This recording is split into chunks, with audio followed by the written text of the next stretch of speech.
My name is Peggy Worrell, and I'm at the Swift Current Library. On the eve of Halloween is my contribution to the Writers Guild Pandemic Anthology. It is written in two parts. The first, called Elizabeth I, is set in 1918 and is creative nonfiction based on my grandparents' story. The second part is called Elizabeth II. It is set in 2020 and it is fiction. I'll be reading an excerpt from the first part. On the eve of Halloween, Elizabeth I. On a homestead at Rhine, Saskatchewan, Elizabeth and her husband Heinrich grew grain and vegetables and raised cattle, pigs, and chickens to feed their 6 children. They drew water from a well, cooked on a wood stove, heated with furnace oil, washed clothes on a washboard, used an outhouse, and owned a team of horses to pull a plow, buggy, and sleigh. Their day-to-day lives were much the same as those of other German immigrants who had arrived on the prairies from Russia early in the 20th century and were spared the Bolshevik massacre.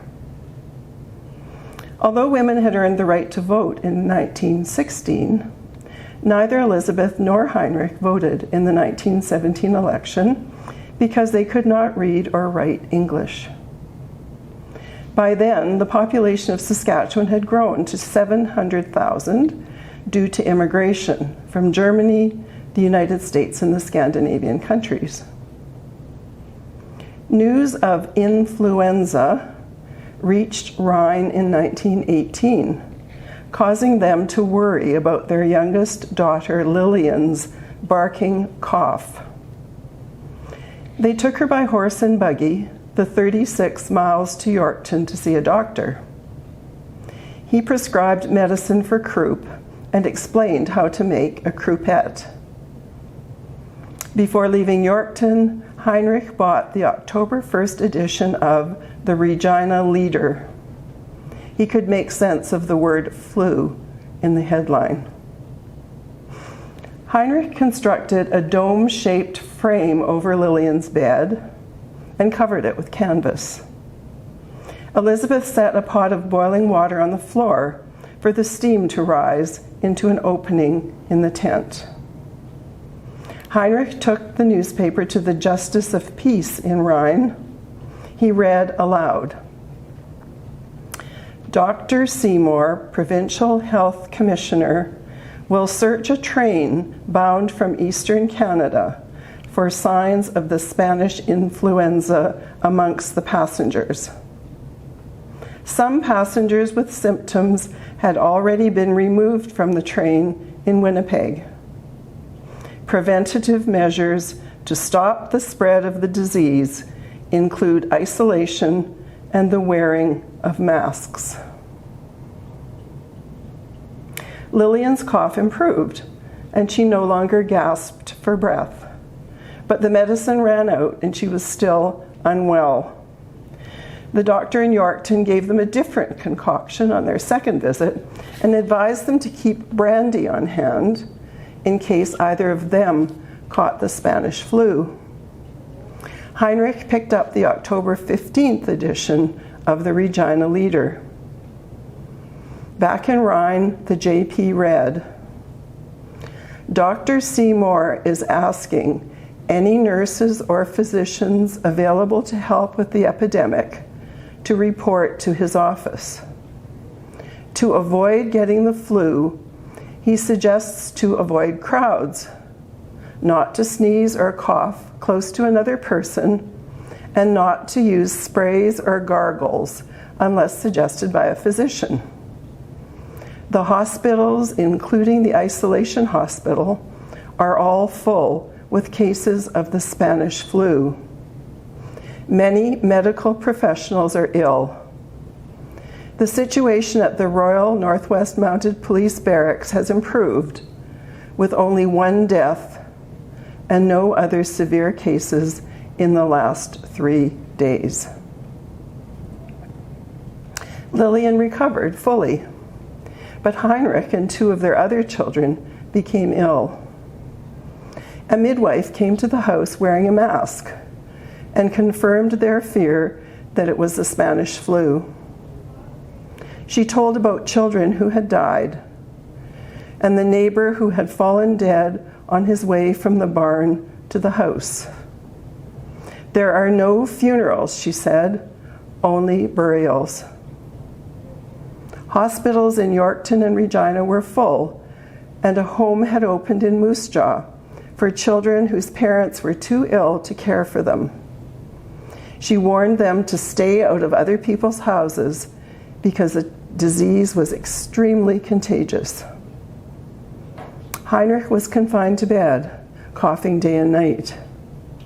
Elizabeth steamed him with eucalyptus oil in boiling water, applied putrid mustard plasters to his chest, and spooned Bishop's blackberry brandy between his dry, cracked lips. 10-year-old Henry took over feeding and watering the farm animals. With instructions from his father, he put up the croupiette over his sick brother and sister's bed.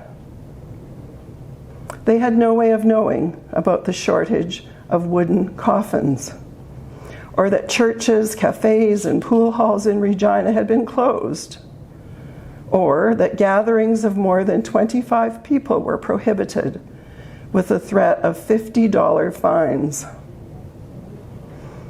In answer to Elizabeth's prayers, so she believed, her husband and children survived. But Heinrich remained frail. His lungs had been weakened, he tired easily, and he was unable to do any physical labor. He rented out their land the following spring and made plans for a house to be built in the village of Rhine. His intention was to give up farming, move his family to the village, and live off income from the rent and livestock. At the end of July 1919, Heinrich went to check on the progress of the house. He took Lillian along. He came home with an inexpensive necklace for Elizabeth's birthday, treats for each of the children, and a newspaper. When he kissed Elizabeth and gave her the present, she scolded him for wasting money. Young Henry read the July 23rd Regina Morning Leader to his parents, mistaking some words and skipping over others. He began with the news about the Spanish flu, then weather, then an article about a by-election in nearby Pelly. Sarah Ramsland is making a strong run in Pelly, canvassing votes to succeed her husband Magnus, who died last year of influenza. Accompanied by a woman friend, the two drove their own car. It's a rough country with many bad roads, and the making of the trip successfully has proved to people that a woman can get around and represent them even under difficulties. Liberal Premier William Melville Martin was quoted saying this would give the widow an income for her and her children. Elizabeth, busily hand-stitching a scrap quilt while listening, shook her head, incredulous. They later learned that Sarah Ramsland had indeed been elected as the first woman ever in the Legislative Assembly of Saskatchewan. Heinrich's cough worsened, and at times he couldn't catch his breath. By October, he was again bedridden. Elizabeth sat by his bed at night, praying. He instructed her to move into the new house when it was ready, if he didn't make it. She shushed him in a rough tone of voice and continued praying. On October 31st, young Henry was carrying a pail of milk from the barn to the house in the dark after milking cows. He stopped to watch a bat flying around the roof of the house again and again.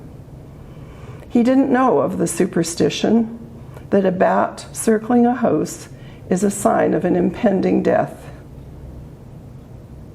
On the eve of Halloween in 1919, while pranksters knocked over outhouses in Rhine, Heinrich died at the age of 34. Elizabeth fell forward. At first she was silent, numb. Then she wailed, but not so loud as to wake the children. She wanted to be alone with her husband, to be intimate with him while his body was still warm. The patchwork quilt stifled her high-pitched keening and absorbed her tears. Eventually, her death wail collapsed into a moan, and she fell asleep face first on the mattress. The H1N1 virus, called the Spanish flu, killed 5,000 people in Saskatchewan, 55,000 in Canada, many young and hardy like Heinrich. The major cause of death was not the flu itself, but rather pneumonia in patients like him who had been weakened by the flu. Elizabeth was a 30-year-old widow with 6 children ages 2 to 11. Why had God not answered her prayers? Henry had to quit school in grade 6 to care for the livestock and help his mother around the farm. At the end of the workday, he would read Zane Grey, the last of the plainsmen, or the rustlers of Pecos County, by the light of a coal oil lamp. That winter, temperatures dipped to 45 degrees below zero on the Fahrenheit thermometer. Elizabeth did move the family into Rhine in spring.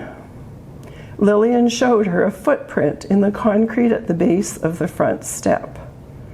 Heinrich had removed one of her shoes and socks and pressed her little foot into the wet cement that summer day she had accompanied him to town.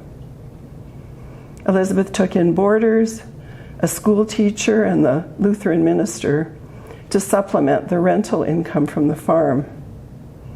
Henry traveled the 3 miles out to the farm daily to fill the troughs for the cattle, pigs, and chickens, and to milk the cows. He was also responsible for the horses kept in a corral behind the new house. After the younger ones were in bed, her eldest daughter, Sarah, taught Elizabeth to read and write English.